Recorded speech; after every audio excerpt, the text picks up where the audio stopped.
اعوذ باللہ من الشیطان الرجیم بسم اللہ الرحمن الرحیم صلی اللہ علی حبیبہ محمد وآلہ وصحبہ وبارک وسلم۔ حضور نبی اکرم شفیع المذنبین صلی اللہ تعالیٰ علیہ وسلم کی خدمت میں دو عورتیں تھیں، دونوں کا نام برکت تھا۔ ایک برکت ام ایمن اور دوسری برکت ام یوسف۔ ام ایمن رضی اللہ تعالیٰ عنہ حضور نبی اکرم شفیع المذنبین صلی اللہ تعالیٰ علیہ وسلم کی خدمت کیا کرتی تھیں، اور ام ایمن رضی اللہ تعالیٰ عنہ ام المومنین حضرت سیدہ صفیہ رضی اللہ تعالیٰ عنہ کی خدمت کیا کرتی تھیں۔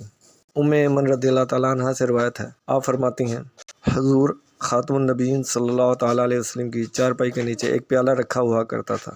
ایک دن آپ صلی اللہ تعالیٰ علیہ وسلم نے اس میں اپنا بول مبارک کیا اور سو گئے۔ کچھ دیر بعد میں اٹھی، چونکہ مجھے پیاس لگ رہی تھی، اس لیے میں نے وہ پیالہ اٹھایا اور سارا پی لیا۔ صبح رحمت دو عالم صلی اللہ تعالیٰ علیہ وسلم نے فرمایا، اے ام ایمن، اس پیالہ میں جو کچھ ہے وہ باہر زمین پر ڈال دو۔ تو میں نے عرض کی، یا رسول اللہ صلی اللہ تعالیٰ علیہ وسلم، اس پیالہ میں جو کچھ تھا وہ میں نے پی لیا۔ یہ سن کر رحمت دو عالم صلی اللہ تعالیٰ علیہ وسلم ہنسنے لگے، یہاں تک کہ آپ کی دار مبارک نظر آنے لگی، اور رحمت دو عالم صلی اللہ تعالیٰ علیہ وسلم نے فرمایا، اے ام ایمن، آج کے بعد نہ تمہارے پیٹ میں درد ہوگا اور نہ تمہارا پیٹ جہنم کی آگ میں جلے گا۔ اس حدیث کی سند صحیح ہے اور یہ کتاب الشفا میں درج ہے۔